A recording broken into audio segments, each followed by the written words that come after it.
ఈ ఎట్లాగో ఈయన మనల్ని సస్పెండ్ చేయడం అనుకున్నారో ఏమనుకున్నారో, ఎంత లొల్లి పెట్టినా వాళ్ళే బాయ్కాట్ చేసారు.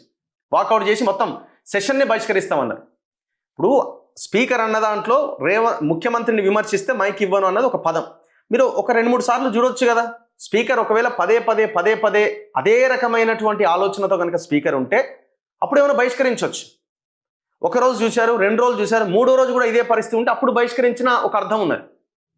అయినా మీరు లేవనెత్తిన ఏదైతే జలాలు, కృష్ణా జలాలకు సంబంధించిన అంశం ఉన్నదో అది ఇంకా చర్చకు రాలే కదా. అంతవరదాకా ఓపిక పట్టొచ్చు కదా. అంటే వీళ్ళు ముందే డిసైడ్ అయిపోయారు. ఎట్లాగో కేసీఆర్ సభకు వస్తలేడు, ఈ సెషన్ ఎట్లాగైనా మనం దీని నుంచి బయటపడాలా. నిన్న ముఖ్యమంత్రి ఏమో ప్రజాభవన్లో ఒక పెద్ద మీటింగ్ పెట్టిన ఎమ్మెల్యేలతో వాళ్ళ క్లాస్ తీసుకొని అందరు అటెండ్ కావాలా, 100% అటెండెన్స్ ఉండాలని చెప్పి వాళ్ళు కొంత సన్నద్ధమయ్యే ప్రయత్నం వాళ్ళు చేసారు.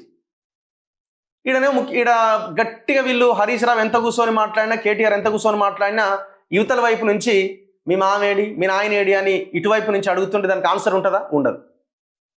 మొన్న ప్రెస్ మీట్ పెట్టే కదా, మరి వాళ్ళ సభకు ఎందుకు రాలేదంటే ఆన్సర్ ఉంటుందా? ఉండదు. సో కాబట్టి వీళ్ళకి ఆప్షన్ లేదు. ఇక ఎంత దారుణమైన పొజిషన్లో వీళ్ళు ఉన్నారో ఒకసారి అర్థం చేసుకోండి.